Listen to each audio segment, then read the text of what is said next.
Madam Speaker, I beg to support. Very well. Member for North Imenti. Thank you, Madam Speaker. Madam Speaker, I support generally the budget estimates for 2026-2027, and I have a few comments. I have seen, Madam Speaker, we've got the Equalization Fund, which has been allocated 10 billion. But Madam Speaker, if you go to the record, there is a debt of more than 20 billion which has not been given to the Equalization Fund. So I hope this 10 billion will be forthcoming, because when we were doing an audit of the Equalization Fund under the special funds, and there is a debt which has never been cleared. Madam Speaker, I'm surprised there are a few items here which the Budget Committee didn't fit to remove. The first one would be, do we have less prisoners that they would reduce the rations of 100 million from the prisons department for rations? And I'm just surprised, because I know there are more prisoners than we can even accommodate in our prisons. Madam Speaker, the budget for REREC, in one go it has been reduced from REREC and put to public institutions. About 1.5 billion has been reduced from transformers and put to public facilities. Madam Speaker, I think we need more of this in the energy. I hope the chairman will take note of that. Madam Speaker, we're talking about, Honorable Makali Mulu talked about KRA being given more money. But I am seeing money has been reduced for KRA in the areas for revenue enhancement.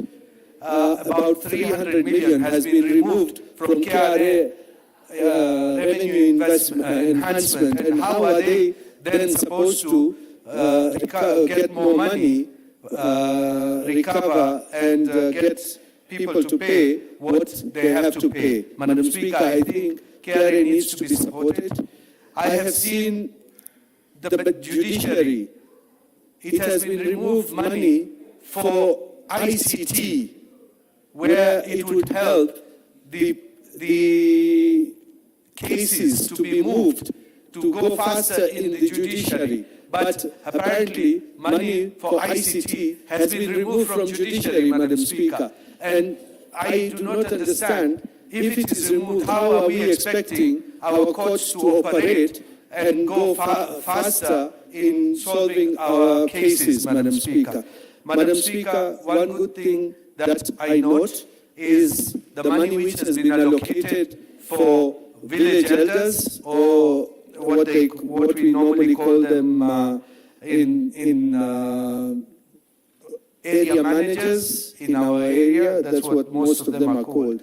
Madam Speaker, that will go a long way, and I hope once we do that, they will be more motivated to work, because they've been doing the work without pay all these years. We should even look at how we can give them uniforms, because, Madam Speaker, there is a chief in my area, an assistant chief, and some chiefs. They have made them uniforms for the area managers or village elders, and it does enhance the work they do, and it gives them even, they feel proud to be part of the security apparatus. Madam Speaker, I have seen we've got a record budget for the roads sector, but Madam Speaker, we have got a lot of pending bills, especially in the road sector. We have got more than 100 and over 100 billion of pending bills. Madam Speaker, I would have wished we could look at how we are going to pay off all the pending bills for the national government, which stands at above 510 billion, and the county governments that stand at over 170 billion. Madam Speaker, those pending bills, people have supplied services to the government. the ones who have supplied to the county governments, we are always talking about verification.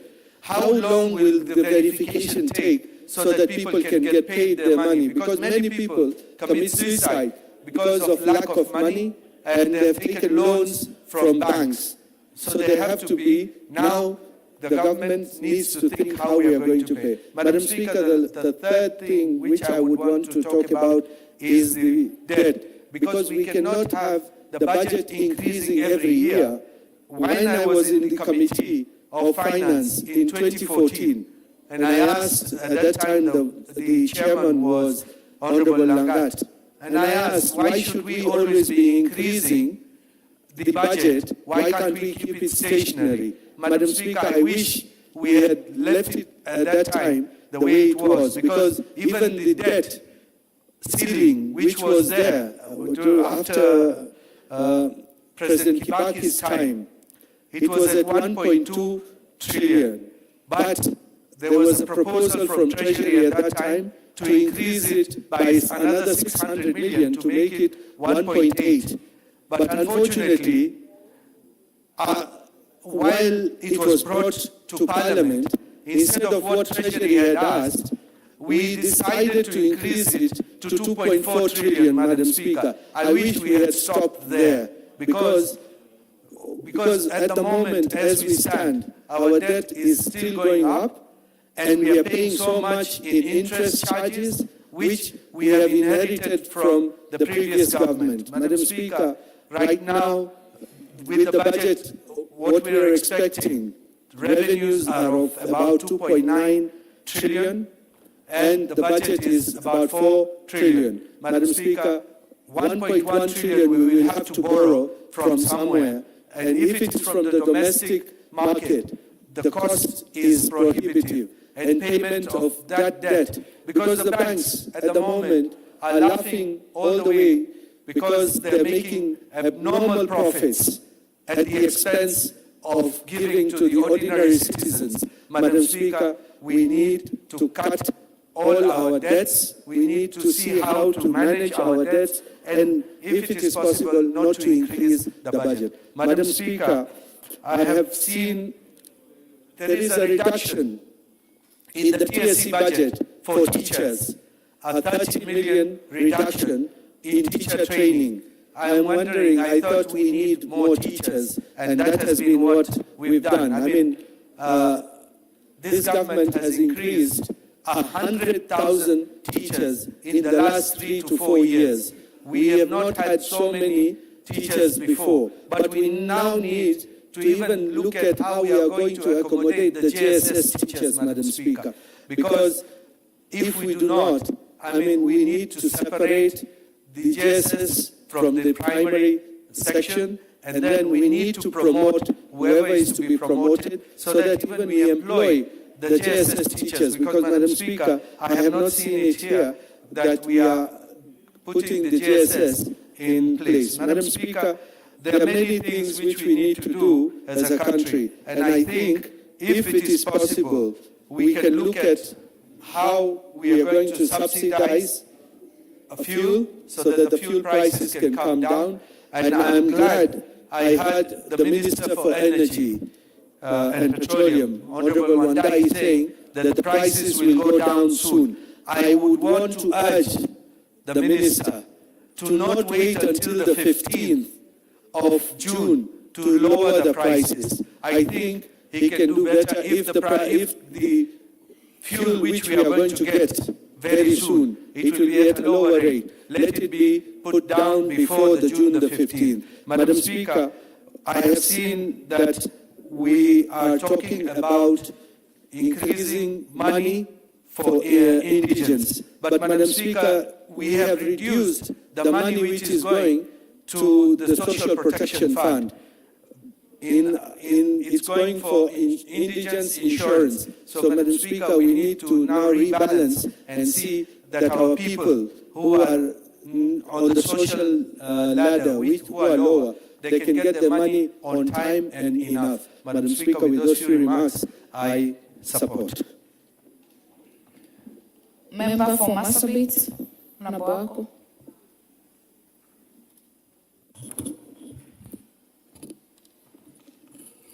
Thank you, Honorable Speaker, for giving me this opportunity to add my voice to budget and appropriation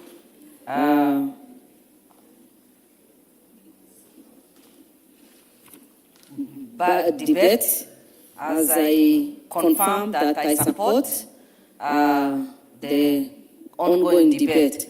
Honorable Speaker, I have gone through the report. That is why you can see I'm holding this report. I also want to congratulate the committee for giving all their attention, their time to this very important process and for guiding the nation and this Honorable House. Honorable Speaker, if you go through the report, one thing that comes out is the different areas that has been considered, and especially village elders, because we are all part of the village elders formation, and all of us have benefited from our village elders. In fact, it has excited me. The amount that they will receive may sound small or look small, 3,000 may look very small, but even to just give them air time so that they can be able to communicate to their people and also us, because we all depend on the village elders for one reason or the other. For the first time, our government has done one of the best things to recognize the village elders and also appreciate their efforts. And thus I want to say a big thank you to our President, because he is focused and he considers every part of the country and also all the people who contribute to the growth of this nation. So for the village elders to get at least something from now on, that is encouraging, and ours is just to make sure that we keep improving the policy so that we can also have enough budget that can take care of them. So I'm happy that village elders have been considered for this. Again, when you look at the report, fertilizer subsidy, again, 18 billion has been put there to strengthen food security. Honorable Speaker, the nation that cannot feed its people is not a nation. And for our President to focus on this and also make sure that we have enough food in our stores and also feeding our people well, then that confirms that we'll be able to finance, we'll be able to feed our children, and they will also be able to study, and we will have a healthy nation because of having enough food that can build our bodies and also give us enough income, even locally, and sometimes we can even be able to export some of the food if we produce enough. So that is also very good, so that at least our farmers can be able to produce enough food for our country. Again, Honorable Speaker, under road infrastructure, we have put some substantial amount of money because every part of this country is benefiting from that. I want to congratulate His Excellency the President and the Ministry, because they are focusing. The past pending bills have been paid, and right now new areas or identified roads are done, and done in a good way. And for us to put enough money there, then that confirms that we are growing and growing very well. Honorable Speaker, again, rural electrification is another area. The last mile connectivity. I come from an area that still needs this, and for our government and for the committee to consider this and put some money there, then that means I will be able to connect many more homes, and many people will benefit from this. When this happens with the road infrastructure and everything, then definitely there will be economical growth. People will also be able to advance and also have better lives. And that is why I am happy that we are on the right track. The budget may look huge, but we are committed to transforming this government to this country, and our president is focused enough. Youth enterprise, which will be domiciled in every ward, again, is another encouraging thing because we have so many youths. Our young people are there. Many of them are graduates. Many of them are very innovative and very creative. Many have also started their own businesses.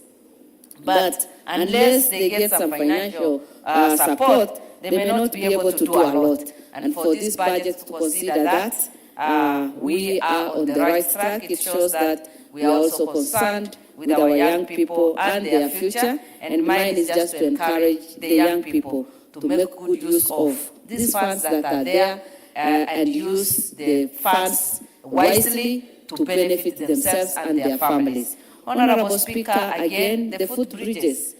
We are doing a lot of housing and constructing a lot of houses, but most of the time we suffer because we do not have footbridges. Sometimes accidents happen, but when we do this, then we are protecting the lives of our people and also making sure that the infrastructure or the construction that we are doing will be taken care of and that we also take care of all our people. Again, Honorable Speaker, when you look at the budget, there is some money that we have put there for election preparedness. The committee has allocated timely procurement of electoral materials and technology and the strengthening of voter registration, civic education program, and enhancement of institutional capacity, guarantee public confidence and effective delivery of the electoral process. This is very important because we are nearing the elections and 2027 is so close. Empowering the IBC, giving them enough resources will ensure that we have free and fair election and also motivate our electorates by educating them, giving them the materials they need, creating enough awareness, and just building their confidence just for them to know their right and everything. Honorable Speaker, this is the right time to do what we have done, putting enough money there so that IBC will be able to do all the things that they need to do on time and also prepare the country so that we can have that fair and free election. As I finish, Honorable Speaker, confirmation of JSS teachers is quite important. This government in history has already employed over 100,000 teachers, and the committee noted these interventions are expected to address existing staffing gaps in school, enhance teacher motivation through career progression, improve job security, and promote stability and efficiency in the education sector. Honorable Speaker, there is no other important ministry than this because we are investing in the future of our children and preparing them to be leaders. They are already leaders and they will be our future leaders. And unless we invest enough and educate them, give them all that they need, we may not have a good future, we may not have good leaders in future. But our government is focusing a lot and allocated enough money. And mine is just to request the TSC, when they do the promotion, we make sure that we consider all the qualified people from different parts of this country so that at least no one is demoralized, but everyone is motivated and giving their best to the country. Honorable Speaker, the budget looks good. We might need to go extra mile to look for funds, but it is of benefit to this nation, and we congratulate the committee and look forward to this nation growing through this budget. Thank you, Madam Speaker. Thank you very much.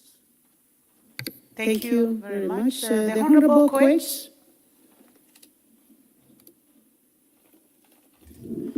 Thank you very much, Honourable Speaker. Let me also add my voice to this budget estimate 26-27. I'm not going through the entire document, but I must say that the Budget Committee must allow the Budget Committee for a very job well done. A team that is chaired by my very good friend Sam Atandi has done a very good job. A budget of 4.8 trillion, Honorable Speaker, is just not about numbers. It is about the real transformation that this country needs. It must interpret into development. It must be seen to be going down to the people in terms of development. And I've taken time to look at the budget. And I must say that the areas that we've always wanted have largely been covered, particularly the issue in the teaching sector. I want to confirm, and I'm very happy today, because every member in this House has received a message from teachers, and confirmed teachers, the GSS teachers, that have always been sending us messages that kindly please create budget for us so that we can be confirmed. And in this estimate, there is good news. There is a budget line for them now, and it means that all the GSS teachers will now be confirmed. Those that have been on temporary basis will now be confirmed, because there has been an allocation towards that end. What does that mean? It means that our teachers, the ratio of teacher to student will now significantly reduce, making it very important in the teaching fraternity, so that we have students who have a lesser, who have teachers who are able to cater for the numbers of students that we have. And I must thank this administration, the William Samuel Ruto's administration.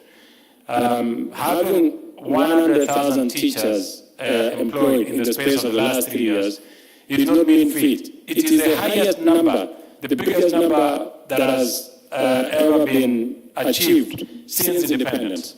We have combined the numbers of all the previous administrations, and even surpassed it by the recruitment of more than 100,000 teachers, and now subsequently confirmation of all the JSS teachers that have been employed on a temporary basis. In terms of healthcare, particularly primary healthcare, there is an additional fund, an improvement of fund. I must mention, Honourable Speaker, that if we members of Parliament are able to utilize this fund, we have issues, particularly in healthcare. And this is going to give a boost into SHA. We, as members of Parliament, all the time, have become a mobile social welfare. We contribute to fundraisers. We contribute because of diseases and people getting sick, and because of cost of hospitalization. Many of them die when they are not even supported. Now that there is an injection, an increase in the allocation to the primary healthcare, I think it will now give a boost to the healthcare of the citizens of this nation. We will have a healthier population. We will have a reduced stress in our hospitals, which significantly means that even our economy will improve. The other issue that I wanted to mention was the Nyota program. I know critics will have their say, but let me say this, Honourable Speaker. The Nyota program is a robust program. It is a huge program. It is a transformative program, particularly for those who have seen what it did in the previous phase of the rollout of this program. It is transformed because people, small entrepreneurs, are able to borrow, they are able to make significant input into their businesses, and it is real time, because these are the small people with small businesses that are being supported. These are the mama bogas given a small amount of money to start their business or to improve their businesses. These are the people who are hustling every day on the sector. These are the people, the shoe shiners that we have, that are driving the economy of this country from the village level, now giving a part to the shoulder by the government and giving them a resource to inject into what they already have or to start new businesses. We must be alive to the fact that we have a challenge in the nation. There is a ballooning population of young people without job opportunities. And as a country and members who are responsible, as leadership, we must be deliberate on what we want to do to our people so that we are able to create employment. This is a sector that I think is a game changer. And I must thank the Budget Committee for allocating about 12.5 billion to the NYOTA program. That will be a significant boost. It will change. It will help our society. It will help the people who want to start businesses, small and big, in achieving what they intend to do at the smaller level. Then I come to the Ministry of Defense, where I chair. And I must thank again the Budget Committee. Honorable Speaker, the world is becoming extremely dynamic.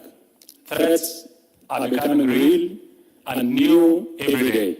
We are confronted by a world that is restless, a world that is erratic.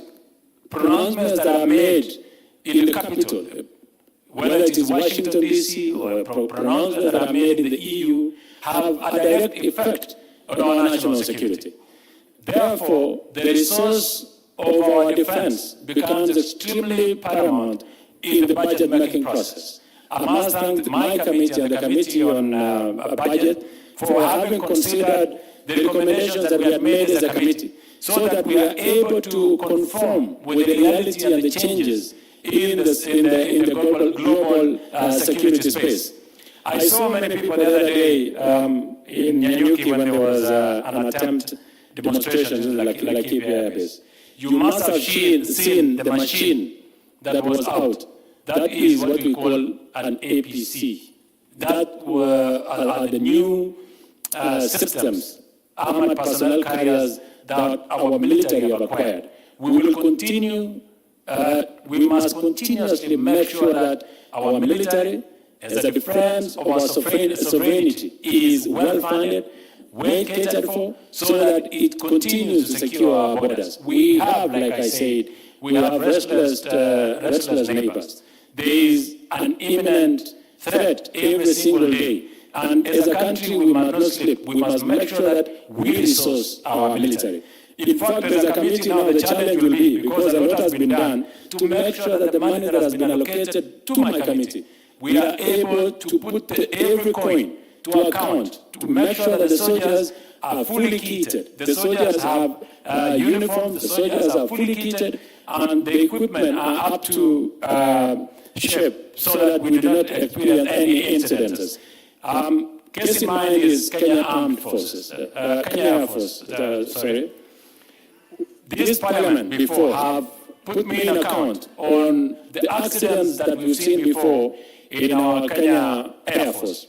I want to confirm to the country that the Ministry of Defense has acquired air defense system, and is also improving on our air defense from the Kenya Air Force. I wouldn't go to the details, but I want to say that today our Kenya Air Force is more equipped, better trained, and is going to confront any challenge that might face them or threat that might face them soon or in future.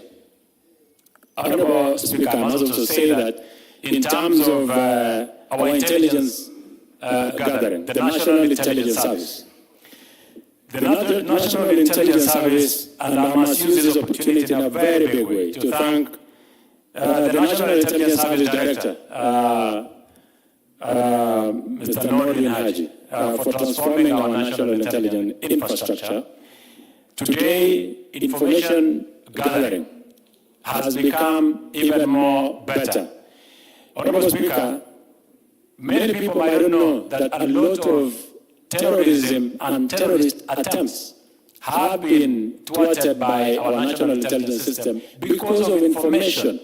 Members from the northeastern will, where of course we had prevalence, those that come from Rift Valley, my region, particularly those in Baringo and Samburu and Turkana, will tell you that we have had a very robust information gathered at this parliament. But National Intelligence Service have been at the forefront. And from when we started the onset of this parliament, I can tell you there are very, very few cases of successful penetration by the terrorists and terrorist attempts in Kenya, mainly because we've continued to resource our National Intelligence Service so that they can improve and increase the number of the workforce of officers in our National Intelligence Service, buy more sophisticated technological equipment that is used and advanced, that is used to gather information, to collect information, and to transmit information.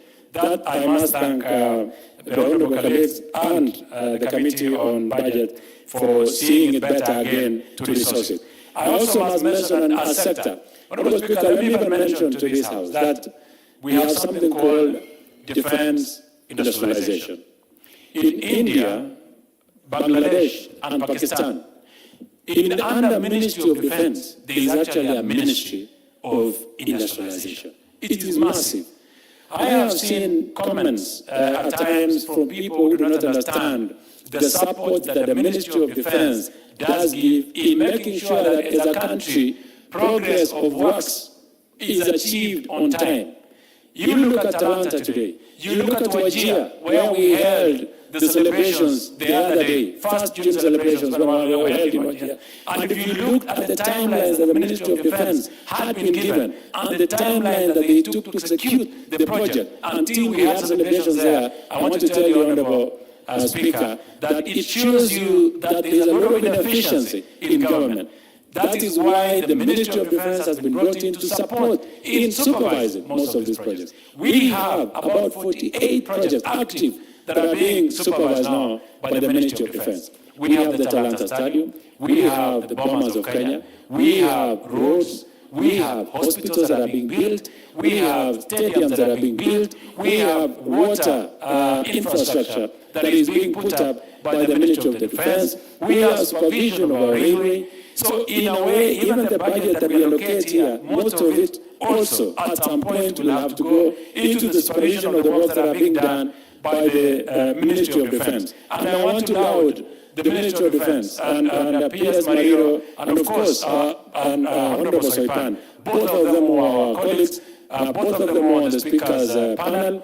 With the way they have transformed our military to become even more robust, to be a military that engages people, to be a military that makes sure that our economy as a country, the infrastructure, development of infrastructure is development of our country, and continuous development of that infrastructure and supervision by the ministry is commendable. And as a House, we must laud them for meeting those targets and making sure that they become part and parcel of our bottom-up economic transformation agenda. Honorable Speaker, as I conclude, I want to thank the Budget Committee. I have looked at different areas from education. I'll still go through this document, education, healthcare, transport. Transport, I must equally, in the same measure, thank the Ministry for thinking outside the box. Today, Honorable Speaker, we will be having a challenge if we do not have a thoughtful and innovative mind in the Ministry of Roads and Transport. That today, beyond our normal budget, our normal revenue, and the direct injection of capital into the sector, they have become extremely innovative, and now they have explored the securitization model to be able to fund some of the infrastructure that for many years had not been developed. I am certain that every county in this country today, machines are rolling on site, machines are moving, some roadworks are being done, earthworks are being done, and this is what we need. As members of parliament, as we go to election, part of the things that you must show your people is what you've achieved, what is it that you've done as member of parliament. And even though we do not manipulate how funds are allocated, this House and the Budget Committee must make sure that there is equitable distribution of resources across the country so that the entire country can achieve meaningful change. With all many remarks, I must say this is going to be a transformative budget, and I want to laud the Budget Committee. I support, Honourable Speaker. Thank you very much. Thank you very much, Chairman. Honourable members, before I go to the next Honorable member, I would like to recognize this morning, seated in the Speaker's Gallery, we have Kia Wambogo Senior School from Kangema constituency in Murang'a County, and Moi High School Mbiruri from Runyenjes constituency in Embu County. Thank you very much for visiting the National Assembly. You are welcome to continue observing proceedings of the House. Honorable members, we now go to the chairman for Departmental Committee on Health, the Honorable Dr. Nyikal. Thank you, Madam Speaker, for giving me this opportunity. Madam Speaker, as I rise to support this budget, I'll only make comment on 3 areas that I think are important. Money has been put, but we may have to do a little more. Starting with the area of education, as you already seen, actually it has got the largest share of the whole budget, but we still have issues there. And I think the main thing is there is harmonization of policies. We have so many policies that have come up, and the university funding, which is there, competence-based education, which is there, capitation processes. I think these are all great ideas and are rightly funded, but the issue is the efficiency with which they are being implemented, I think, is being hampered by their many, and they are not harmonized. I think if we have to harmonize them, I think we'll get a better result for the more money we have put there. If you look at the problems we have in education, like the unfortunate fire problem we had, and I must pass condolences to those families. You know, Madam Speaker, how can a child take a matchbox, strike it, and pop paraffin or whatever, and light a mattress where a colleague is sleeping? We must think what is happening in our country. So with issues like that, I think the more money we put there, but is better, but we look at processes that are going in there. The next, Madam Speaker, I want to talk about is the youth empowerment. Again, this is one of the biggest challenges we have, empowerment of the youth. I am happy that money has been put there, but one thing again that is important are the structures. And what has actually made me feel a little better with this budget on this, they have actually put money to operationalize constituency youth offices. We have all these programs. We have the Youth Development Fund. We have the Nyota Fund. We even have the Hustler Fund. But I don't know, in some constituencies, maybe things are different. But in mine, you don't get a structure that follows this money so that you can know the people who got into the Nyota program, the people who are trying the Youth Development Fund, even the Hustler Fund. Who do they link with? You need a lot of structures in place to support these young people when they have got the money. Even the training programs they have now, who is following up if you do not have officers at constituency level? The amount of money we give out should actually in a way be related to the amount of money we spend on the operationalizing them and supporting them. I think that is extremely important as we put money there. Lastly, I'll make a comment about health. I know and I appreciate the Budget Committee that the proposals we put from the Health Committee actually have come through. Primary Health Care Fund, the increase from 13 to 19 billion is extremely important. People have issues with SHA. Some are saying it doesn't work, some are saying it's working. But the problem is actually simple and straightforward, and this will help it. A lot of people, 30 million people, have now registered under SHA, but only about 5 million have actually paid the premium. But why are we registering them? So many, if they are not covered under the premium? Because we have the primary care fund for which they do not have to pay a premium. And if we increase this money, which is going to support level 2, level 3, and even some outpatients in level 4, that will go a long way. Because for that, people do not have to pay a premium. So long as you have registered, you will get the service. But Madam Speaker, again, another important thing in this area is how is this primary health care fund used? It's actually disbursed directly to the facilities through the Facility Improvement Fund, and that is now under the management of the counties. We have a problem there. In some counties, this money is not properly used, so that facilities have money, some are back in the county, some have even put what I would call almost like bylaws that put the money back. So this 19 billion, if we improve the utilization through the Facility Improvement Fund, and the counties actually strengthen level 2 and level 3 using this money.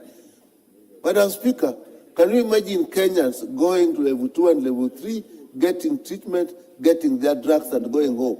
That is a huge change, and it is possible with this 19B that has been put. And if we do that, then it will actually take off the hit on social insurance fund, which is the shift, and we'll see a marked improvement.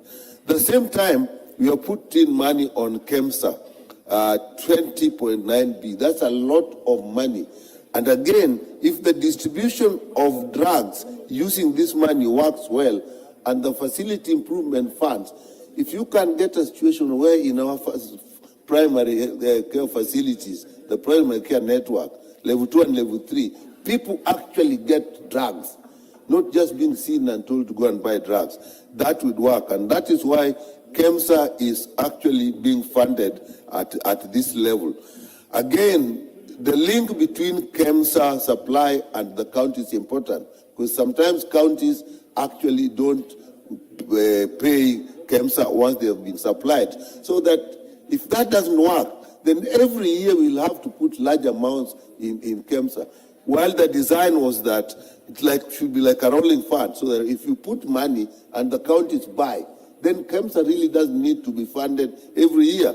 But if you look at the debts that KEMSA have, basically it's government, from the Ministry of Health for distribution and storage, and from the counties that do not pay when KEMSA has delivered. And we have found that in counties where actually KEMSA is paid and drugs are delivered, we find that even Facility Improvement Fund works better. So that's an area we should really spend that money properly. The UHC staff, again, this is a problem we have had. And last budget, we actually put money. They were supposed to be now taken on permanent and pensionable. But again, the arrangement between the county government and the national government did not really work out. Now we have put this money again. Now it is actually going to go directly to the counties. We expect that now they should take up the UHC workers. And I'll call upon the county government. Take the people who have been there, who have been working on contract terms. Don't employ new people, while what motivated us to put this money was to put these people on contract terms. Madam Speaker, also the supply of global fund for malaria, TB and HIV, 18.1 billion. This is welcome, and again, our committee is thankful to the budget committee, because this is an area that for a long time has been funded by the donors. And we know the donor funds are dwindling, and if we do not keep up and put more funds, we are going to have problems on those key areas. And this is an area we are suggesting, and I've not seen the recommendations, that actually the key areas in health, like the global fund and vaccination, the money should actually be ring-fenced, so that even during the supplementary budgets, we do not touch them. I've noted, Madam Speaker, again, with a little bit of satisfaction, that we have put a little more money in Kenyatta National Hospital. But this is just one. All these level 6 facilities, Kenyatta National Hospital, Moi Referral, Kenyatta University, they have a big problem of personnel emoluments. Because when we started, and there was anticipation that with the working of SHA, they will actually raise a lot of funds, which they should. But that has not worked as well as we wanted, and so we reduced their personnel emoluments. But what the basis on which we reduced them has not actually come to fruition. So they are facing a lot, and again, this is an area we asked the budget committee if they could add more money for personal emoluments in our level 6 hospitals. With that, Madam Speaker, I do support this budget. Thank you very much, Chairman. The Honorable Wamboka. Thank you, Honorable Speaker. I'd like to appreciate the work that has been done by my good friend, Honorable Batandi, into this. But, Honorable Speaker, I want to underline a few issues that are of importance to our country.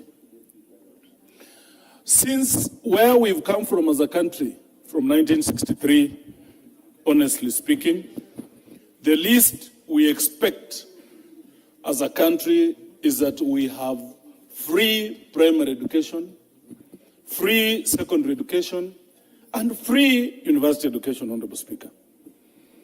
Education is the foundation of any society. But, Honorable Speaker, looking at the way the trends that have been happening in this country, education is not funded enough, Honorable Speaker. The other day, when the President was saying they have released capitation, Honorable Speaker, in our dismay, they had released only 95 shillings per student, Honorable Speaker. Those are peanuts. We want to encourage this government to ensure that primary education is free, Honorable Speaker. Provide enough money. Provide enough money for teachers, Honorable Speaker. Provide enough money for infrastructure. When we get the stories of fires that, like the one we had in Nakuru the other day, it is not a good story. You could see, Honorable Speaker, that students were even sleeping in corridors. There were beds on the corridors, Honorable Speaker, which makes it very difficult for students even to escape when these fires come up. We want the government to prioritize education of our children in this country, Honorable Speaker. Provide enough monies for infrastructure. If you give a teacher, a head teacher, 95 shillings per student, for how long can a student depend on 95 shillings, Honorable Speaker? We are encouraging this government to wake up from slumberland and ensure that they prioritize the issues of education, Honorable Speaker. If you asked me, for instance, between housing and education, I will go for education. It will matter not how many skyscrapers you build in this country, Honorable Speaker, as long as our children are not in school. As long as we don't have infrastructure in our schools, Honorable Speaker, it will matter not. If you go to my village, if you go to Bumula constituency, we don't need housing. We don't need housing. We need education. We need infrastructure in our schools. We need our children to feed and stay in schools, Honorable Speaker. I dream for that day when education will be free in this country. I miss the late Honorable Mwai Kibaki, His Excellency. I miss Uhuru Kenyatta. Mwai Kibaki gave us free primary education, Honorable Speaker. Uhuru Kenyatta brought us free secondary day education, Honorable Speaker. This government must do something. They must have a signature on the education of this country, Honorable Speaker. We want to encourage this government to go out of its way to ensure that they prioritize matters of education. Teachers, JSS teachers, we have 44,000 teachers, JSS. I've looked at the budget, they're only accommodating 20,000 teachers, Honorable Speaker. I want to beseech this government that why do we take our students to school if we cannot absorb them? Did I hear a point of order from the chairman? No. Please proceed, Chairman. Chairman, Budget and Appropriation. Thank you, Honorable Speaker. Honorable Speaker, the Honorable Wamboka is my good friend. I just wanted to correct him that only GSS teachers who are going to be confirmed and those that have served for 2 years. The arrangement is that every 2 years we confirm GSS teachers. And therefore, the amount of money we have in the budget is sufficient to confirm GSS teachers who have served for 2 years. Therefore, there's nothing out of order on your point. Thank you. Honorable Wamboka, please proceed with your debate without misleading the House. Make sure that you have read the report so that you are able to debate based on facts. Honorable Speaker, we have 44,000 JSS teachers who are not employed. I agree with what Honorable Batandi is saying, but those who are served 2 years are 20,000, Honorable Speaker. We want to encourage the government that once we train these teachers, Honorable Speaker, we have deficiency of teachers in this country. Absorb all of them. I agree with what Honorable Batandi is saying. It is a fact. But why can't we take all of them, even those who have not served 2 years? That's my point, Honorable Speaker. So I want to encourage, Honorable Speaker, that once we train our students, we take them to universities, we take them to colleges, Honorable Speaker, let us ensure that we have enough teachers to go and service our schools, Honorable Speaker. Teachers are suffering in this country, Honorable Speaker. If today a teacher falls sick, one to him or her, Honorable Speaker, because of this something called insurance, SHA has caused a nightmare to teachers. And I speak for teachers of Bungoma County. The other day, they were being treated at Bungoma West Hospital. It collapsed. Now teachers are hanging. You go to this hospital, SHA is not working. You go to this hospital, SHA has been suspended. Teachers are suffering. Let the teachers go back to their days of dignity where they have an insurance that takes care of their needs without being inconvenienced, Honorable Speaker. Madam Speaker, healthcare of any nation is key to the future of that nation, Madam Speaker. Our hospitals, we want to encourage the government to put more money. Yes, they have increased the budgets for healthcare, Madam Speaker, but we want to encourage them to provide free healthcare for the citizenry of this country, Honorable Madam Speaker. Our people are suffering. Our people are dying every other day. Those who cannot access medication, they're dying. And they're dying from as basic ailments as malaria, Madam Speaker. We want to encourage this government to prioritize matters of health, Madam Speaker. If you have a healthy nation, you have an educated nation, Madam Speaker, 90% of the problems that befall a country will not be there, Madam Speaker. I want to thank the committee of Honorable Atandi for providing a stipend for our village elders. We started this initiative with the Honorable Mwangi Mutuse, Honorable Speaker, when we were working on this motion.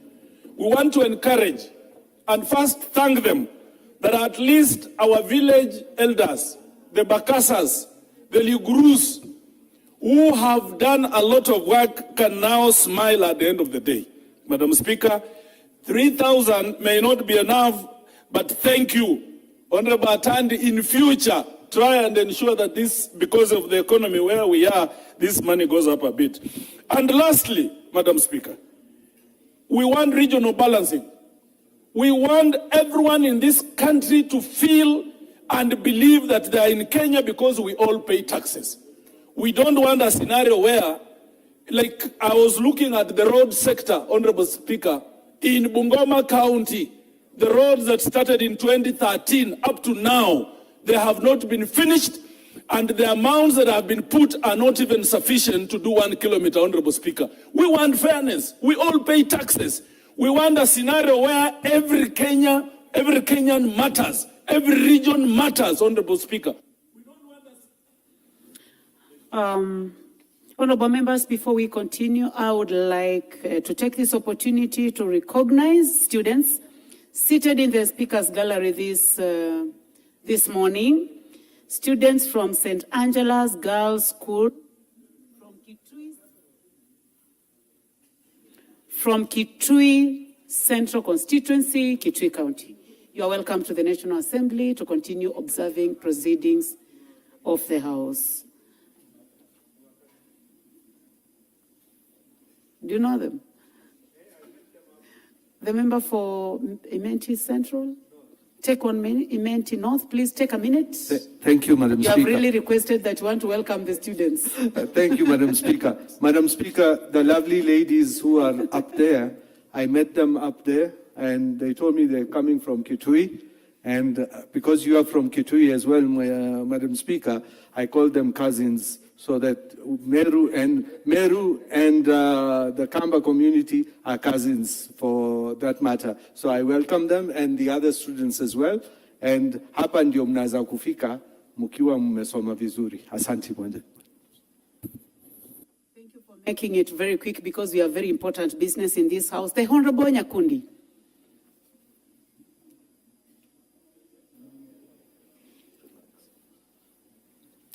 Thank you, Honorable Speaker, for giving me this opportunity. First of all, I want to thank the Budget and Appropriations Committee, led by my good brother, Honorable Atandi, for presenting this budget 2026-2027, a budget that is fair and well distributed in terms of resources across the different divides of this country. Yes, it is a big budget of about 4.89 trillion and about 420 billion goes to the county governments to be able to support devolution in our counties. Honorable Speaker, I have looked at this budget and I have seen quite substantive amount of money, about 789 billion Kenya shillings, that is going towards the education of this country.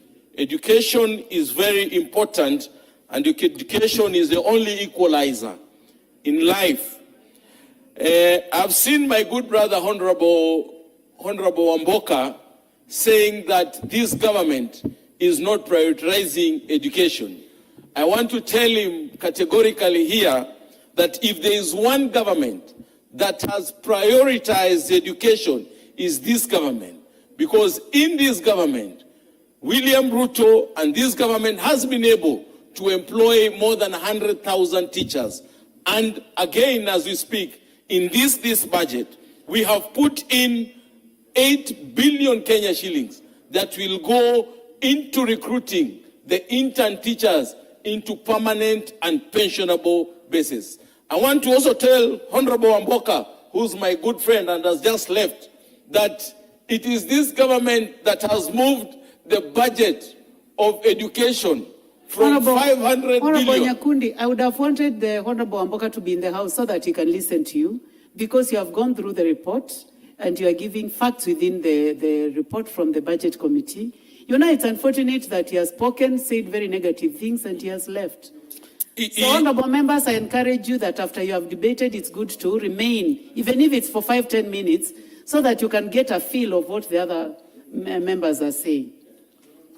Please proceed. Honorable Speaker, I think it's because Honorable Wamboka knew that I'm standing to speak, and I'm going to give him clear facts. That is why he decided to run away. But I think I'll share with him this after this. It is in this government that the budget of education has moved from 500 billion to 789 billion. An increment from 2022 to today, an increment of more than 200 billion to support capitation in JSS, to support capitation in primary school, to support TVET, to support help. So this government has done a lot in terms of education in terms of schools so that we are able to support our schools. This same government has been able to employ or to build more than 23,000 classes, JSS classes, in less than 2 years. So when I hear Honorable Wamboka talking about education without facts, next time he needs to come back here and I school him on issues to do with education and this budget. I also want to thank the Budget and Appropriations Committee and the Committee of Agriculture, because they have also put in substantive amount of money towards the agriculture sector, about 63 billion Kenya shillings. As you know, agriculture is what we depend on as a country. A few years back, we had issues to do with agriculture, but we have put enough money, about 18 billion, towards the subsidy of fertilizer and towards subsidy of seedlings, about 2 billion. So I want to thank the Budget and Appropriations Committee for doing a good job on that. I also want to thank the Budget and Appropriations Committee because, as you know, in any budget, the first charge is CFS. There's a lot of money that has put in towards paying debt that we have as a country and interest of debt that we have as a country. About 1.1 trillion Kenya shillings has been put in towards the assistance of paying debt in the country. A lot of money. As my good brother Honorable Mboka has said, as you know, most of our village elders used never to be paid, but about 3.95 billion has been put in towards paying the village elders. That stipend will go a long way in supporting these village elders, so that, because as you know, the village elders support the government and support the people down there in various activities that they do. Another very important point, Honorable Wamboka said here that the money that has put in for infrastructure is not enough. I remember in 2022, the money that was there for infrastructure was 75 billion. Today, as we speak today here, the money for infrastructure is 170 billion.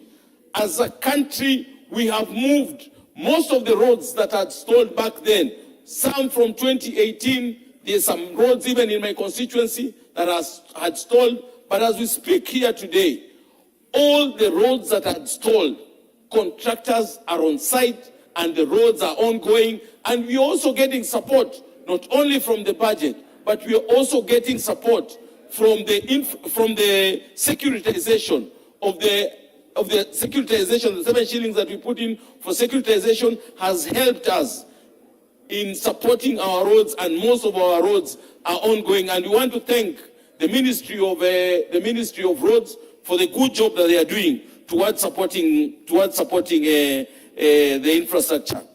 Lastly, I want to talk about the money that has put in for last mile electricity connectivity. About 12 billion has been put in towards public facilities, towards transformers in constituencies. As you know, electricity should not be for the rich or for a few.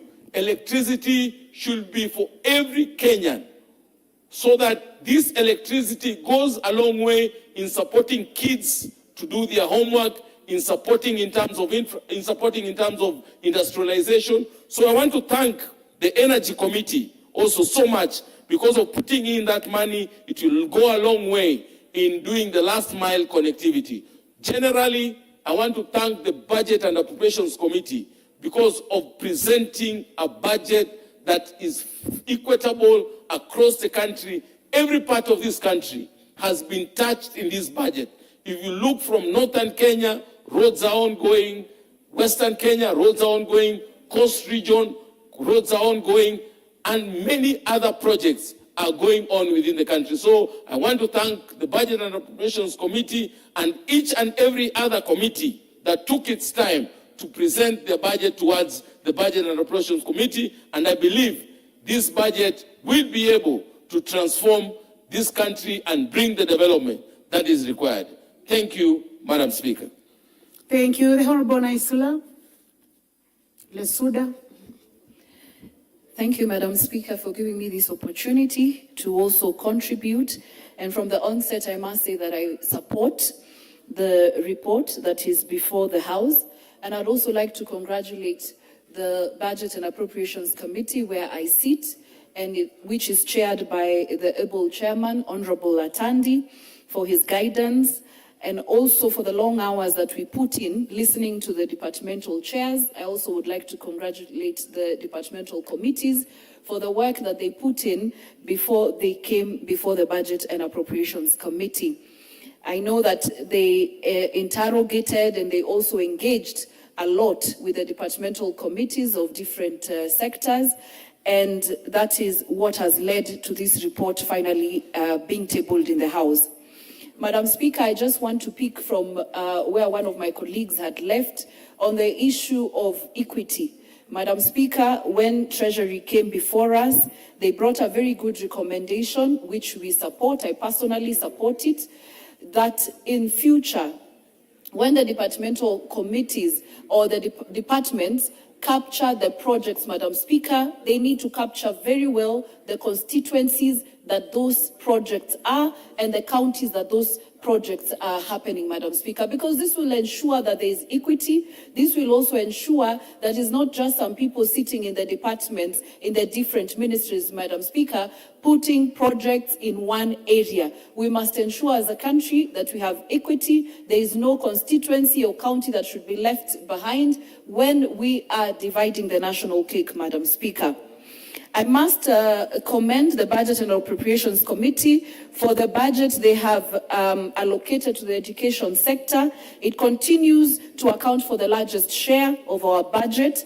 And in the financial year 2026-2027, Madam Speaker, it is 781.4 billion shillings. A country that does not invest in education is definitely a country that is planning to fail. And we also know that across the country, Madam Speaker, even with the children that are here today, it is education that is going to give each one of them an opportunity and a chance to be whatever they dream to be of, for them to come all the way from Kitui and sit on the seat that you're sitting on, Madam Speaker, and even to represent their people and to be whatever else they want to be, Madam Speaker. And so as a country, we continue to invest in education with capitation in our secondary schools, in junior secondary schools, and also in primary education.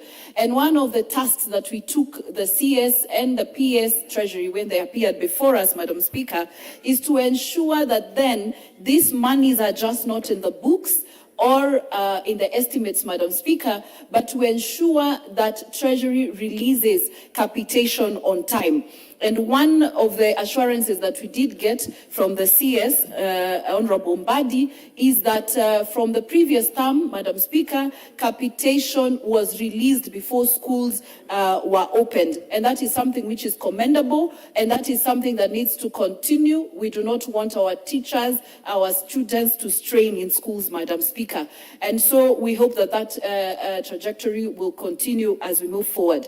There's also something that was mentioned by Honorable Meili, the chair of the Departmental Committee on Education, Madam Speaker, and it is the issue of extracurricular funds, that is the sports money allocated to our schools, and also the drama festivals, Madam Speaker.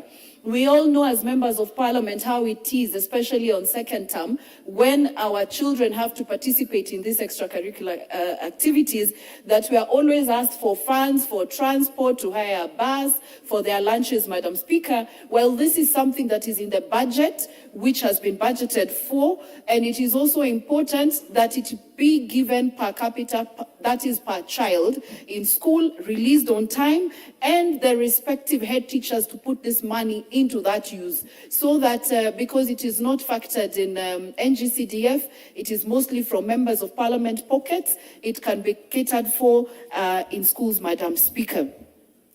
The third issue that is very important, still related to education, it is the money that has been allocated for the conversion of 20,000 teachers into permanent and pensionable terms.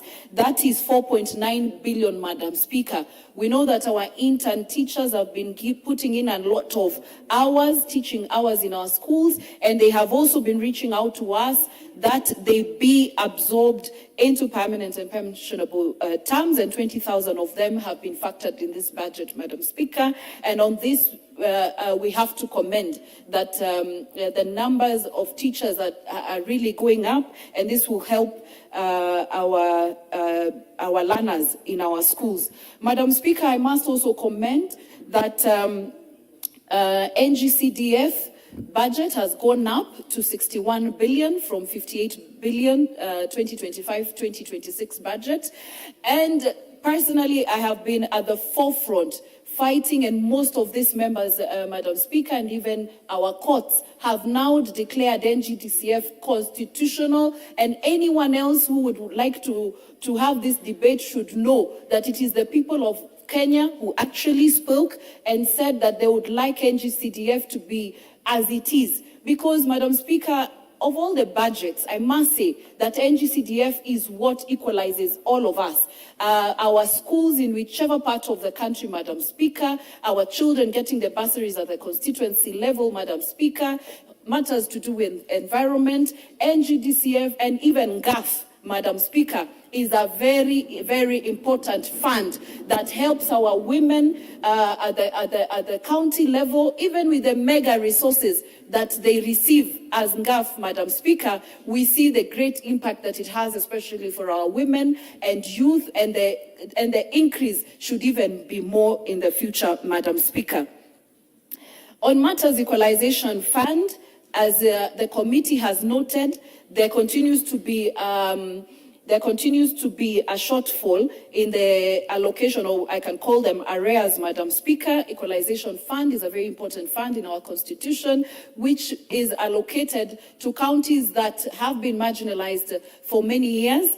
And even as these funds continue to go to these counties, Madam Speaker, I do hope that when the formula of how these monies are distributed to these counties, we can revert back to the original counties, Mr. Speaker, because these funds were really meant to improve especially the infrastructure in these counties, to have something significant, Madam Speaker. This money that we are now taking to the ward level, we are doing roads of 10 million, 20 million, Madam Speaker. That is not how we equalize these counties. We need to put funds which are going to improve these counties, Madam Speaker, to levels that are meaningful in terms of building roads that interconnect these counties, that interconnect constituencies, Madam Speaker, so that then the true meaning of equalization fund will then have a meaning. Madam Speaker, there was one other observation that has been mentioned here severally, and it is the issue to do with SHA. Personally, I have members of the public in my constituency who have benefited, and also we are paying for members SHA through NGCDF, Madam Speaker. But then we have noted that there is need for the Ministry of Health and the Social Health Authority to institute a predictable and time-bound claim reimbursement mechanism for healthcare facilities, with priority being given to public health institutions that rely heavily on SHA reimbursement as A in A, Madam Speaker. We have then to make sure that our hospitals at the county levels are reimbursed on time, so that the members of public can then access the much needed health facilities, Madam Speaker, at our counties. And so, as I conclude, it is also important to note that money that has been given for the village elders, it's a stipend, but it is very important because these village elders in our communities do a great job.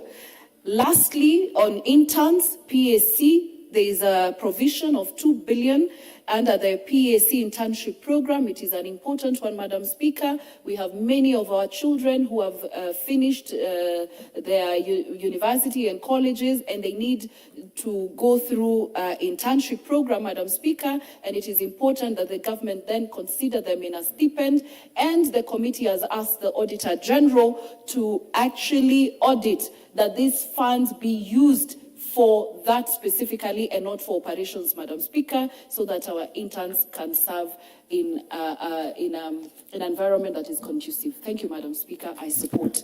Thank you very much. Honorable members, in the absence of the Honorable Rindikiri Mugambi, Chair Housing, I'll go direct to the Chair Agriculture, the Honorable Mutunga. Thank you very much, Honorable Speaker, for the opportunity to also contribute to this adoption of the report by the Committee on Budget and Appropriation on the next year's budget. Honorable Speaker, I wish to thank the committee for the good work they have done and for the considerations that have come, and most of the members have noted those considerations. Honorable Speaker, I would like to take note of the important consideration this time around of the support to the village elders, the ones we call area managers. Honorable Speaker, these people have always been asking us why we are not doing anything about their situation. And it is important to note that this time around, at least this House has looked into their direction and given them some recognition, however meager it is. Honorable Speaker, from zero to something positive is always good, and it is notable that the budget this year has done that particular support. Honorable Speaker, if I may look at the proportions and address the House on the issues, matters of agriculture, Honorable Speaker, agriculture is still not a major priority in this country. It is not one of those areas that are being favored by this budget. Honorable Speaker, we have been around priority number 8. But we forget that agriculture is one of the sectors that provide the basic needs. And food is basic. Besides food being basic, we will also, in a few minutes, look at how can agriculture really drive this economy. Agriculture, Honorable Speaker, is a key supporter to employment. The greater proportion of those who are employed in this country are employed in the agricultural sector, and it has immense potential to employ even more. It is one of the main drivers in terms of earning foreign exchange, and Honorable Speaker, is the key driver to industrialization. This country requires industrialization. I have absolutely no problem with financing education, and I know education is a liberator and an equalizer. I have no problem in doing roads and doing electricity and all the other areas. But Honorable Speaker, as an individual and as a member of this House, I have a problem in a country where we are not focusing on creating jobs. And the easiest way of creating jobs is supporting agriculture. Honorable Speaker, if we give agriculture 3.9%, again, it's a lot of effort by the African Union through the Comprehensive African Agriculture Development Program, where we have been discussing and negotiating and signing protocols to support agriculture at least 10%, and having evidence from countries like Rwanda, countries like Ethiopia, countries even like Tanzania here, who have given significant support to agriculture and are realizing double-digit growth, then we realize that we are missing the point most of the time. It is important to have very educated people, but it is also very frustrating to have educated people who have no jobs, when you have opportunities to create those jobs. And if you may want to look at it, Honorable Speaker, agriculture is the one that basically will give us sustainable agri-food systems. And for us to have sustainable agri-food systems, a lot of work goes by and jobs are created. Increased public investment can only occur easily in agriculture. This is where almost everyone in the community, almost every Kenyan can invest. Inclusivity of the youth and also generalizing the growth, inclusive growth, can easily happen in agriculture. These are key themes that are integrated in the bottom-up economic transformation agenda. They are key themes that are integrated in the Africa Agenda 2063 for Africa, and they are key themes that are integrated in the Vision 2030 of this country. So they are there, but they are not really responded to effectively. If we take a close look at bottom-up economic transformation agenda, out of the 9 priority areas that are considered as growth areas in that particular agenda, 6 have an agricultural, in fact 7, considering fisheries as it were, they have an agricultural background, because blue economy and fisheries basically has been agriculture. So if we look at what support we are giving to the dairy sector, the tea sector, the rice sector, the edible oils, leather, and so on, then we realize that we are not doing enough. Our Speaker, without appearing to lament a lot, if we just substituted the imports on edible oils alone, which takes close to 200 billion every year, and if we really worked seriously on substituting total imports on food, which goes up to 522 billion every year, Honourable Speaker, we can do a lot in this particular country. We can create more jobs, we can have very strong systems, and we can also employ a lot of youth. So, Honourable Speaker, agriculture is short of 56 billion. And I would like to correct our chairman. The chairman says agriculture is insufficiently funded. The chairman of Budget and Appropriation Committee, the agriculture lacks. Out of those, they proposed 135 million, they were given 79 billion. So they are short of 56 billion. So we start from a shortfall point. And this shortfall has ramifications across the sector. One of the key areas that is seriously affected, in some sectors and some state corporations, they do not have enough personal emolument, compensation for staff, compensation for employees. In some of them, money is lacking. If you look at our agricultural research system, it is one of the most affected.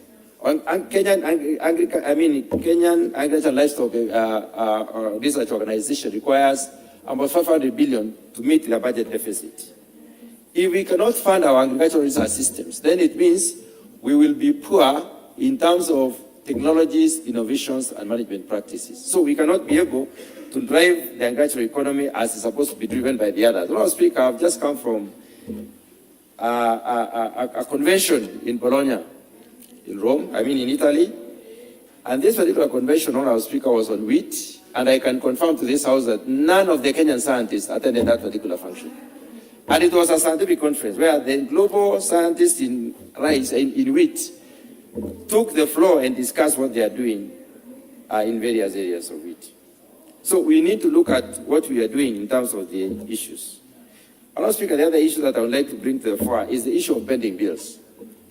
We have pending bills that are accumulating, and I would like to thank the committee and thank the greater effort within the Treasury and government for considering to increase the budget and looking at the issue of improving the funding on fertilizer.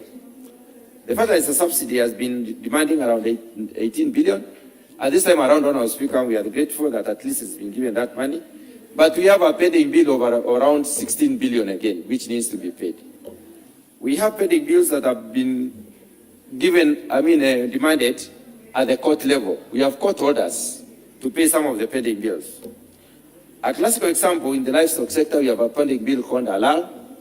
It's a common factor within the sector and is an embarrassment to the state. It has been taken to court many times. It has been negotiated out of court. The initial settlement was, the court determination was 6.2 billion, and then there was a negotiation between the government and the owners of the money to bring it down to 4 billion from 6.2. Then we did not pay in time, and then they went back to court and they were awarded 7.2 billion. So this is a pending bill that we need to look at. Honourable Speaker, when it comes to budget implementation, there are so many good ideas that have been put in the budget. We recognize the funding for infrastructure, which is really important for this country, and the fact that most of the stalled projects have already started working. I can speak positively from my background, Honourable Speaker. When it comes to management of the activities after the budget, Treasury needs to pull up their socks in terms of exchequer releases. We have had this issue of exchequer until sometimes, right now, most of the contractors are worried that they may not be paid in the next 27 days because there might not be sufficient exchequer. Also, the issue of the debt factor vis-a-vis the budget deficit. As a country, we are increasing in terms of the amount of money, in other the appetite to spend, but we have not done enough. And I want to point out that a case where we are spending a lot of money, and we really need to refocus. I'm looking at the area of the CAIPs, the county integrated and aggregation parts.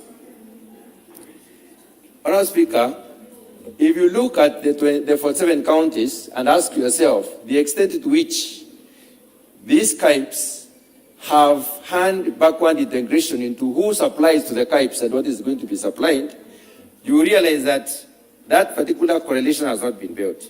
We are at a point where we are funding now installations and equipment of the CAIPs. Honourable Speaker, we need to look at the software a lot more than a lot on the hardware. Honourable Speaker, when we look at the different areas of this country and the potential that we have as a country to actually supply to the industry and the extent to which agriculture supports the economy and the expectations that we should be looking at, where should we be? It would be best for us to be speaking about agriculture supporting the economy at 4% of GDP. But how did the others get there? Is it that they hit gold mine? Is it that they started from basic education and probably infrastructure to arrive at that particular level? Honourable Speaker, the answer is no. They all started from agriculture. We all have done geography, and in our time, we did American geography, where how they reorganized their agriculture and invested in it. Investing in agriculture is investing in people. When you invest in people, you empower everyone to build for to contribute for nation building. And we haven't done sufficient of that. So as we look at the budget, let's be remembering that as long as agriculture has a huge deficit, we can talk about a few projects which are happening in agriculture, and we always insist that they should be spread across the country. And we insist on seeing the listing of the projects and where they are happening. And this, actually, there is a thin spread across the country.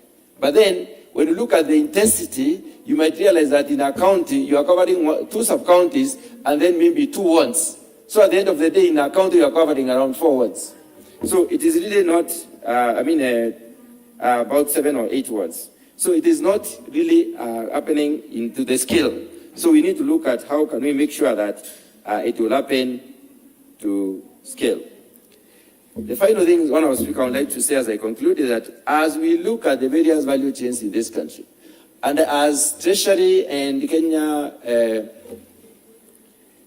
Revenue Authority looks at possibilities of generating revenue, and as we do laws in this particular country, let us remember agriculture is the anchor for the people. Let us remember that this is where the Kenyans' livelihoods depend. And let us remember this is a very sensitive area, especially now that we are moving into an election year. Let us be very careful what we do in agriculture. I thank you, Honourable Speaker, and I support. Thank you. The Honourable Christopher Aseka, member for Kisero.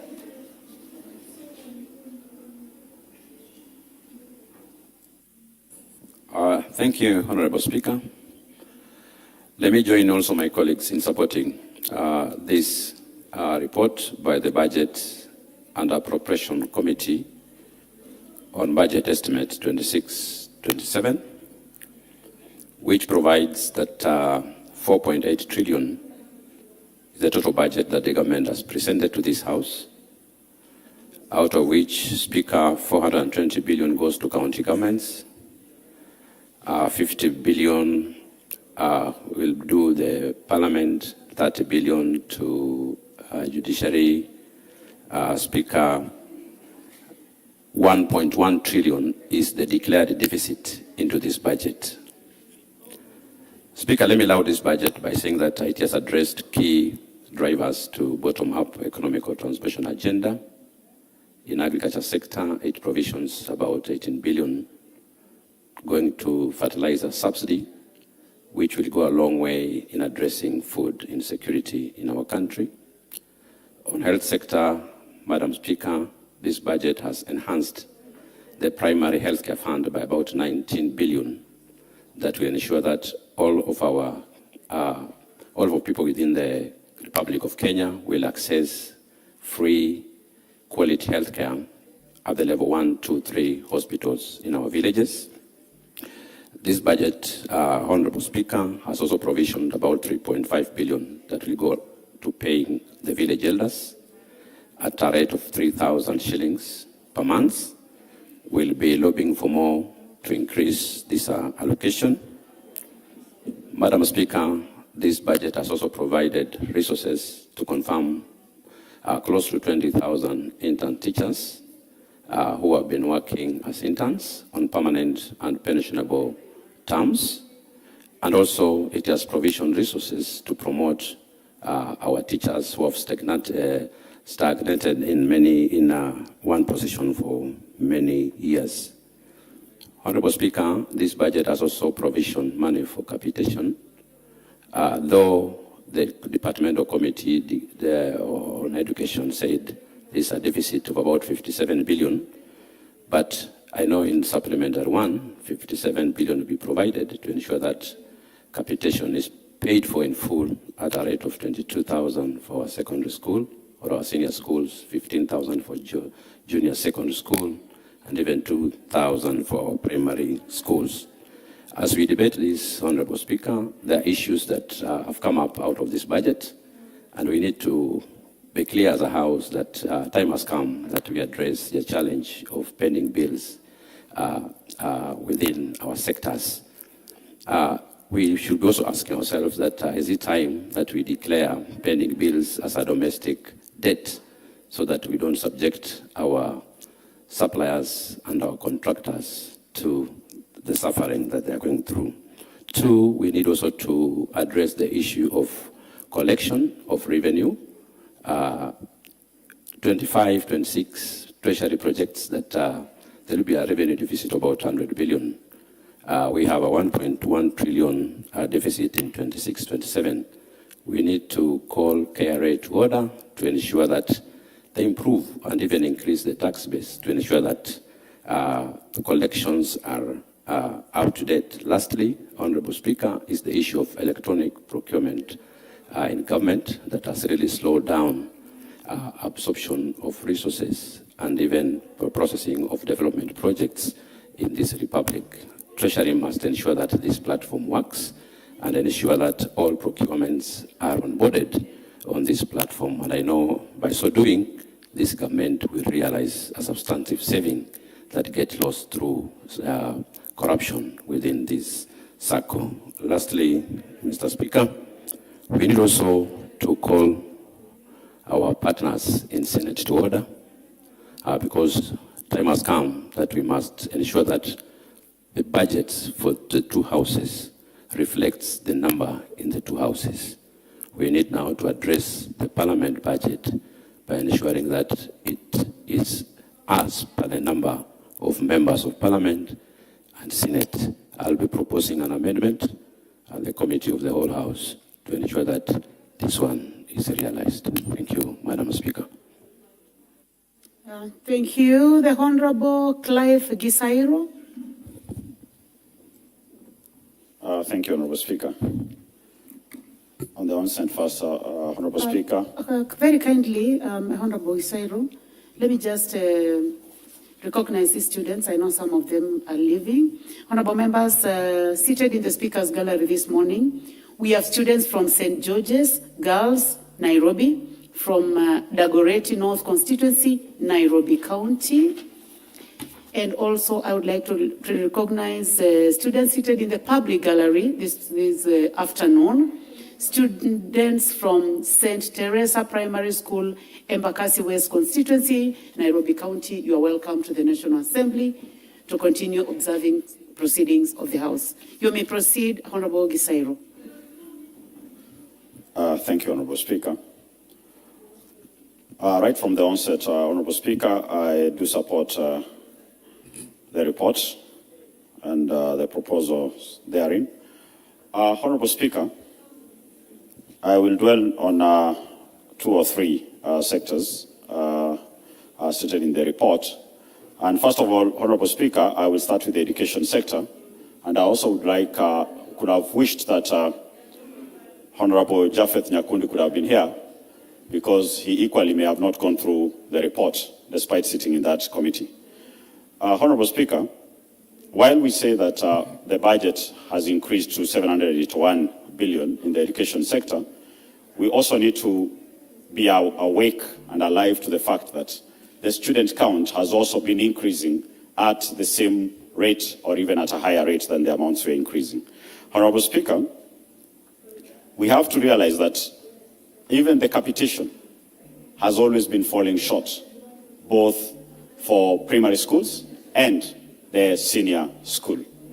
And with this, if it continues, we are going to have an entire systems collapse because all schools are not able to meet their day-to-day expenses, and the school head teachers and principals are struggling to run the schools and therefore heavily depending on the NGCDF for infrastructure and other kind of support through bursaries.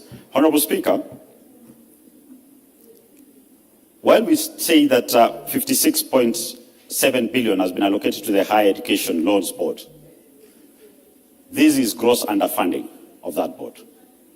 Honorable Speaker, right now the board is only able to give money for upkeep for students and not able to send the capitation amount for these students in scholarships and loans that is meant directly to go to the universities themselves. And this has led to universities now accumulating a pending bill of now exceeding 100 billion. Honorable Speaker, this affects the quality in the higher institutions of learning and therefore compromises the quality of graduates that we are releasing to the country. Honorable Speaker, another issue in the education sector is the research allocation of the budget. For any developed country, if we want to reach the dreams that we are having and proclaiming out there, we must have this country invest in research. Honorable Speaker, we are yet to reach even 1% allocation into research of our GDP. As it were, we are gyrating below 0.8%. There is no way we'll become a first world economy if we are not going to put more resources into research and development into the State Department of Research. As long as we keep underfunding that State Department and research in this country, we will continue being a third world country and only hoping for a better country. Honorable Speaker,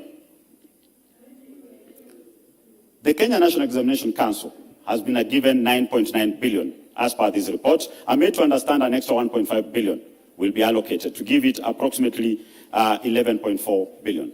Honorable Speaker, NEC has always been underfunded. Last year alone, they were underfunded by almost 4.2 billion. And this is the reason whereby examiners are not even being paid on time, and up to date, those who were examined last year have not been paid. Honorable Speaker, this year, they required approximately 14 billion. We are still underfunding them to a point we are actually budgeting to have a pending bill over and above the 4.2. If this trend continues in the next two financial years, Kenya National Examination Council will be having pending bills more than their request for that financial year. Honorable Speaker, my ask would have been that we start capitating examination money. The same way we send capitation, money following the student, exam money sent to NEC is not equivalent to the number of students. We just give a round figure, not take into consideration how many students we have sitting for examination. If we use the capitation model, then we'll address the Kenya National Examination Council problems, have invigilators and examiners well paid, and this will improve the quality of exam and exam environment that we have. Otherwise, in the next few years, we'll not have even examiners to examine or invigilate and mark those examinations. Honorable Speaker, when we look at the youth, we do note here that 4.7 billion has been put into the Nyota program. While we all agree that this is a donor-funded program, and it was well intended, we need also to have statistics, the beneficiaries and the success rate, which we can independently verify. I heard the chair say that in this county, he has seen success rate. That is commendable. But, Honorable Speaker, I don't have a single case in my constituency. And many members here cannot point to any case, but they will stand and say in their county, we want things that are verifiable, not by the respective leaders of that area, but any member, because this is public funds. Any member of the public should be able to verify that this is the success story and this is what these monies are doing. Otherwise, we'll end up in the same direction of the Hustler Fund, which we do not know who are the beneficiaries, at what rate they've grown, what is the success rate, and something that we can verify. I would request that I don't be interrupted after sitting here for all those hours. I will not be added. I have not spoken anything out of order. Honorable Speaker. Chair, you requested for a point of order or point of information? Thank you, Honorable Speaker. Is it a point of order, Chairman? Point of information. You know, if it's a point of information, I'm going to ask the honorable member whether he is willing to be informed. I'm not willing to be informed. So if he's not willing to be informed, unfortunately, I'll ask him to I'm actually done informing the chair. Thank you. So, Honorable Speaker, what we are saying is, while these funds are going to the youths, something that we as leaders will not have a problem supporting, we will need to be able to see the success story behind these people without being read by the chair telling us that it's successful without any supporting evidence. Honorable Speaker, we've allocated 12.5 billion to support youth training at the National Youth Service, NYS. Honorable Speaker. Honorable Gisero, I have a point of order from the chair budget. So proceed and prosecute your point of order. What is out of order, Honorable Chairperson for budget? What I was trying to tell the Honorable Member Clive is that on Nyota is not a selective program. It is a program that is conducted in each and every constituency, the 290 constituencies in Kenya. So I think it is not in order for the Honorable Member to claim that in his constituency there is no single program of Nyota. If you lack information, I will be able to provide you that details of who are the beneficiaries in your constituency.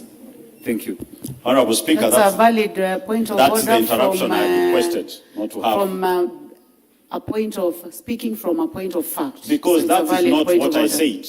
What I said, Honorable Speaker, is that I do not have the detail that I can verify. I did not say there is no beneficiary. As I said, Honorable Speaker, the chair just his intention is to disrupt me. Let him also be attentive and listen to the proceedings keenly by putting his phone aside. Honorable Speaker, we've allocated 12.5 billion to NYS. Honorable Speaker, this can be a very productive program. But if you notice nowadays, no youths are interested in attending the recruitment process of NYS. The reason being, we do not give these young people the end game of attending the NYS. Why do the security agencies, while they need to recruit, why not go to NYS records and pick the students who benefited from NYS and automatically transition them to the security agencies? This will encourage young people to join the NYS and learn from it. And that will get more youths off the streets to join NYS, get proper training to become patriots and productive in this country. So, Honorable Speaker, I hope I'll be added a few seconds, courtesy of Honorable Atandi. Lastly, Honorable Speaker, the confirmation of the 20,000 is underwhelming.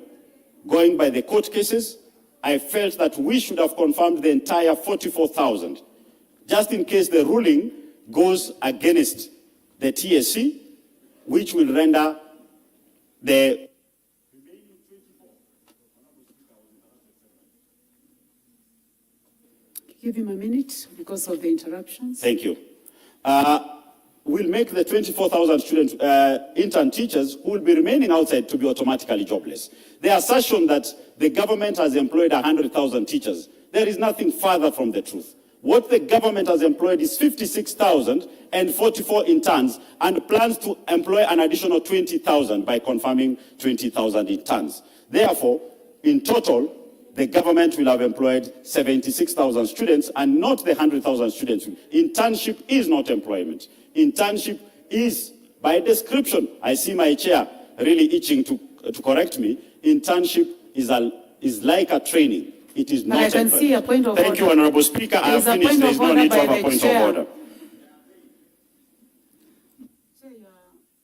Chair, unfortunately, he has already finalized prosecuting that matter, so your point of order cannot be prosecuted.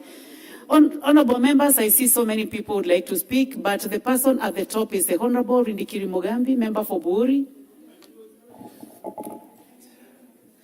Thank you, Madam Speaker. This is a very important annual program that we all need to be given a time to explain to the Kenyans, because I believe we are not talking to ourselves, we are talking to the Kenyans. Madam Speaker, I join my colleagues in applauding the successful presentation by the chairman and the entire committee on budget.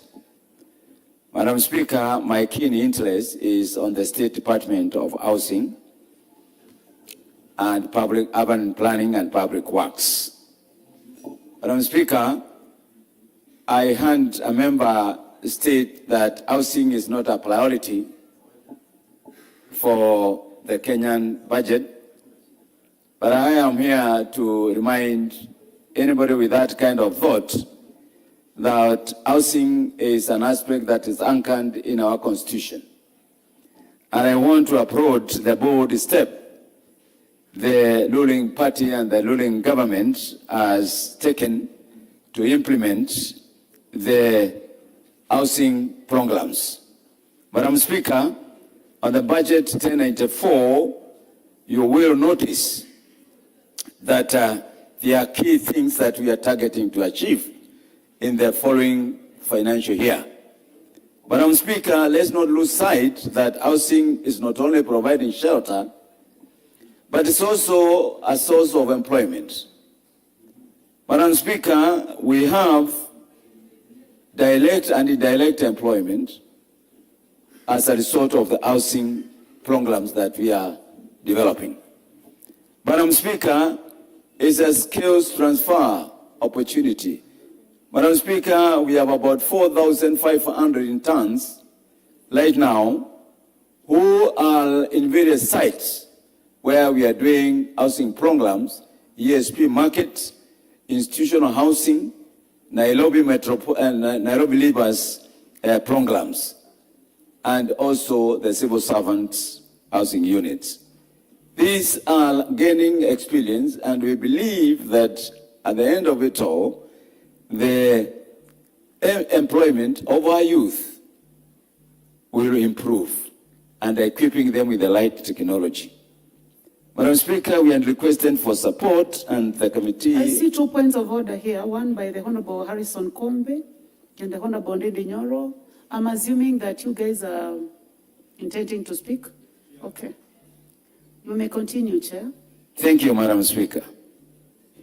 We are also, through housing, it is causing an indirect spell economic improvement programs, particularly manufacturing, transport, etc. So, Madam Speaker, really, the ones who are bringing down the issue of housing, they really don't understand the concept of housing. Madam Speaker, we have over 790 ongoing projects associated with housing. Madam Speaker, there are so many counties or constituencies that have not been covered. So we made a presentation, Madam Speaker, that we consider that we don't slow the pace of these projects. Because, Madam Speaker, if we slow, we will slow the aspect of housing, employment, and also the other consequential effect which come as a result of housing. Madam Speaker, we have had a conversation with the chairman of budget, and we have agreed on the way forward because we are requesting for 150 billion, which includes about 50 billion that will come from the sales of housing, and another 100 billion which will come through securitization. But, Madam Speaker, we have agreed on the way forward. We have consulted the Treasury, and therefore, because I know many people are going to look and find out what really happened, we have agreed on the way forward on that. So I want to applaud the committee for taking that initial step. Madam Speaker, the issue of equity, and when we're talking about the issue of equity and equality, Madam Speaker, there are counties which haven't benefited from this, from the housing levy fund. And it is our view that those counties are given opportunity. So when we are asking for additional funding, we really know exactly what those countries which are not covered. And Madam Speaker, if you go to Mombasa, Nairobi, the biggest cities, that's where the largest amount of housing demand is. And we cannot put our hands under the sun. So we must continue with this program. We must continue to have it funded. I had the privilege of being in Mombasa, and you can see all the housing units that have been put in Mombasa, Kilifi, and Kwale. They have all been applied for, and actually the demand is doubling. So we will continue developing the housing sector. Madam Speaker, there is also the institutional housing, which is going towards creation of accommodation for the students. Not every student is down from large families. So we feel that this is going to enhancing the student accommodation. The civil servant also. The Nairobi Lever Commission, Madam Speaker, is doing a great job. And I want to ask the members, please support this budget, because majority of the amount that we are putting on the metropolitan and the urban and metropolitan money is going towards Nairobi Lever's development. We are not talking about Nairobi Lever, we are talking about Nairobi Levers. So, and it is a support system in the chain of housing. So you really cannot separate the two, because we are doing the market and we are doing the housing next door. And we are developing that infrastructure so that it will be a comprehensive program. And in any case, we are improving our environment. Madam Speaker, the issue of KISIP and the KUSIP, which falls under our department, we had requested for 500 million to go towards completion as a government commitment. Unfortunately, this was not considered, but again, we have since agreed with the Treasury on the way forward, and I want to thank the committee for looking at that as a special case, because, Madam Speaker, we have, particularly in KUSIP, we have 79 municipalities, and the two of them are the ones that are funded by donors. That is Dadaab and Kakuma. Madam Speaker, we are in good terms with our donors, and we don't want to disappoint them, but because of the economic situations and the source of revenue, it has been agreed that we will look at that as a supplementary point. Madam Speaker, that's, and then we have the public works, and I want to thank the committee for listening to our prayer of trying to ensure that this State Department is not crippled. Madam Speaker, this is the department that does the supervision of many programs the government is doing in housing, and also the coast line infrastructure. So we want to thank the committee because they have looked and agreed that we need more money, and they have handed to us about 128 million shillings towards these programs. Madam Speaker, I will not finish without touching that overall the budget is good, but my emphasis, I would like more money put in education, just like everybody has said. The government has really tried very much. The volume of money that we have seen increase for the last 3 years. And the demand is also increasing. But really, let's say something positive has been done. Madam Speaker, we have issues of capitation. Madam Speaker, we have issues of recruitment of teachers, which we are seeing increase over the years, and we really want to encourage that more money is put in this program. We also would like all the institutions to have the correct infrastructure, Madam Speaker. We have to create a institutional learning environment, and therefore the government should continue putting more money on the education sector besides the capitation. Madam Speaker, I am concerned about the equipping of the ICT hubs, which majority of these members are put up. Bore, we have put 6 of them. We have put the fittings, fixtures and fittings. We are now waiting for the computers.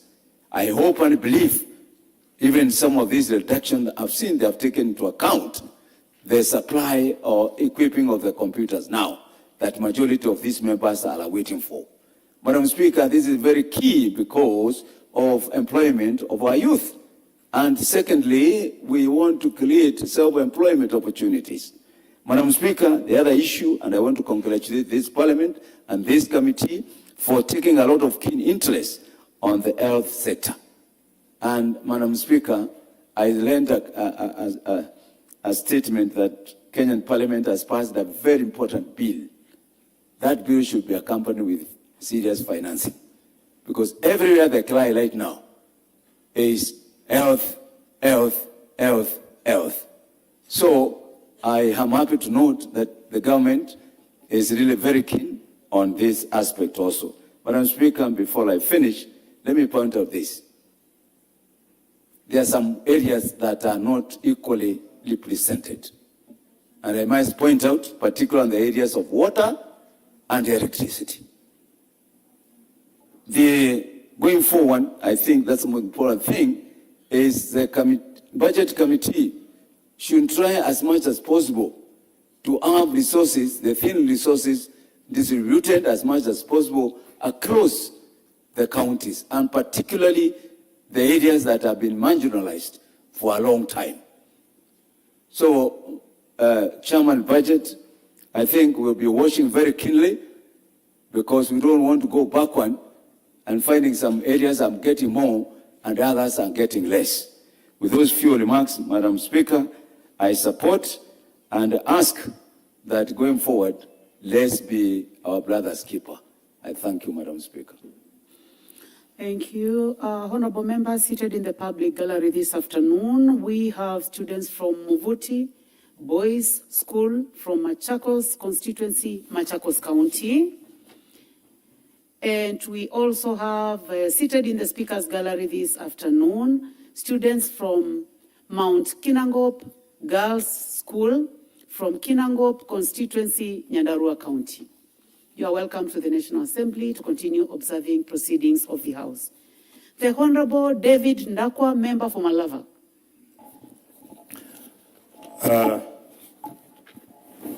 Thank you, Madam Speaker. I also want to rise and support this budget estimates for the year 2026-27, while proposing great allocation of resources in the areas that directly improve the lives of our people. First of all, Madam Speaker, I give my congratulations to the Budget Committee led by our able Chair, Honorable Atandi, for giving us a credible document that we look into and make some observations. Madam Speaker, I draw my attention to this House on the important role played by the area elders in this country. Madam Speaker, these are men and women who are always gotten on the first point, the first online, first in resolving family disputes with the little capacity in understanding law but using their wisdom, security without sophisticated machineries, and also the social challenges, Madam Speaker, that are within our communities. Looking at land disputes where they have no law to understand, but they make it to a reality by resolving the conflicts. Madam Speaker, looking at the peace of our society, the fabrics is very delicate. They always bring our societies together in the name of cohesion. And they also try to tackle society and grassroots governance. Madam Speaker, they have been doing a lot without any stipends in terms of monetary allocation. And to them, it has been no facilitation at all, but they have been dedicated to their duties. I like to give credit to the government and the budget committee for coming out in their own wisdom and feel that they provide regular stipends, which should be structured 3K per month as a recognition for their service to this nation. That one, I must say, it is the realization and a dream come true where my predecessor, Honorable Malulu Injendi, had come up with a motion for the area elders to have something at the end of the month. Madam Speaker, I want to emphasize on the increased funding on the youth. Youth are the investment of this country. Order, Honorable Dakwa. Honorable members, I know that several of you had expressed interest. Honorable Joshua Mali, Honorable Harrison Kombe, Honorable Joshua Meli, and Honorable Zamzam from Mombasa.